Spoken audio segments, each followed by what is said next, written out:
Let me ask you something. When was the last time a superhero movie actually stuck with you? I'm not talking about 2 hours of popcorn thrills or another quip-heavy ensemble. I mean a film that truly left a mark, emotionally, culturally, cinematically. Because lately, what we're watching feels like echoes. Loud, expensive, effects-driven echoes. And James Gunn's Superman might be the latest one. It's not bad. It's not broken, but it might be exactly what fatigue looks like when it's wrapped in polish. This isn't just me throwing shade. Variety published an editorial titled How Superman Inspired a Movie Review War, and it's more than just a split in critical scores. It's a snapshot of a genre at war with itself. Some critics call it a rippin' good yarn, while others write it off as too fast, too frantic, too snarky, too empty of soul. That second group isn't just critiquing Superman. They're exhausted with what superhero cinema has become. And one comment in the piece from someone named James hits harder than most professional takes. Quote, "The problem isn't whether it's fun or not. It's more about the impact of a film. It's a very safe movie. There's nothing to dislike and a lot to like, but little to have long-term love for." End quote. That's the pulse of the issue. Superhero films might still be enjoyable, but they're losing the ability to matter. And that's a shift worth unpacking. To understand the fatigue, let's rewind to the dawn of the MCU. In 2008, Marvel launched with Iron Man, and it began an experiment that was unlike anything in contemporary cinema. Then came The Incredible Hulk, Iron Man 2, Thor, and Captain America the First Avenger. These weren't just standalone stories, they were stepping stones to something bigger, a crossover event that culminated in the Avengers. That kind of shared storytelling wasn't new. Universal tried it in the 1940s with their monster movie crossovers like Frankenstein meets the Wolfman, House of Frankenstein, House of Dracula, and eventually Abbott and Costello meet Frankenstein, which coincidentally was also Bela Lugosi's final turn as Dracula. But the MCU reinvented the model in the blockbuster era, and for a while, it worked spectacularly.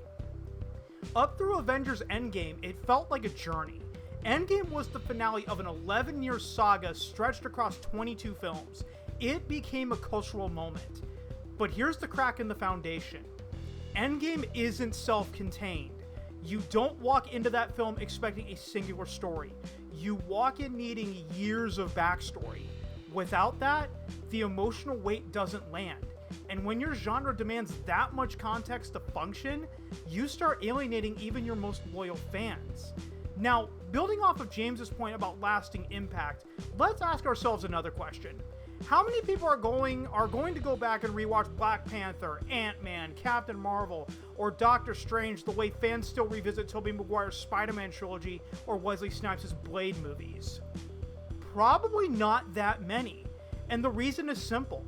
Unlike Maguire's Spider-Man or Snipes' Blade, most MCU movies don't stand on their own.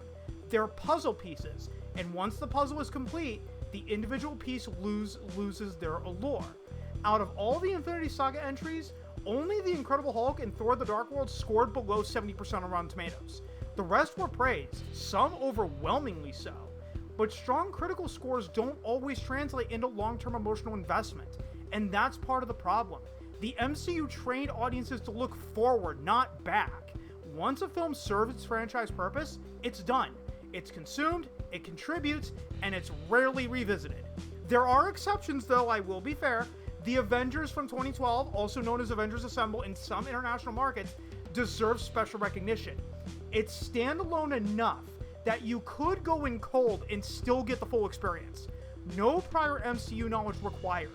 And in my opinion, it will have long-term cultural impact precisely because it was the first major superhero crossover movie done at that scale, and pulled off with genuine clarity, excitement, and narrative balance. Personally, I hold the Avengers on the same pedestal as Tobey Maguire's Spider-Man 1 and 2, Christopher Reeves' Superman 1 and 2, Michael Keaton's Batman from 1989, his first movie, and X2 X-Men United as one of the best comic book movies ever made. And I don't believe that that's a fringe opinion.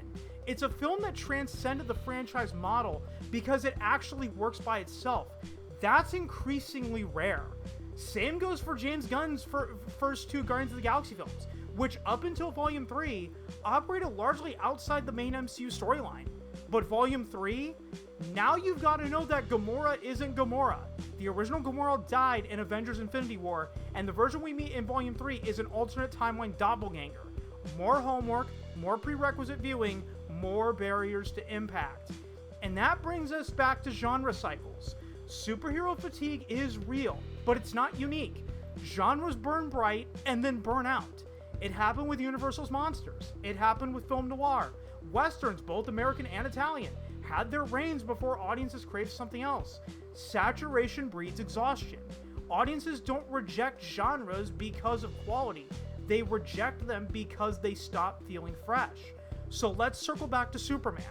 Gunn's vision is polished and heartfelt, with Corenswet channeling a sincere, grounded take on the Man of Steel.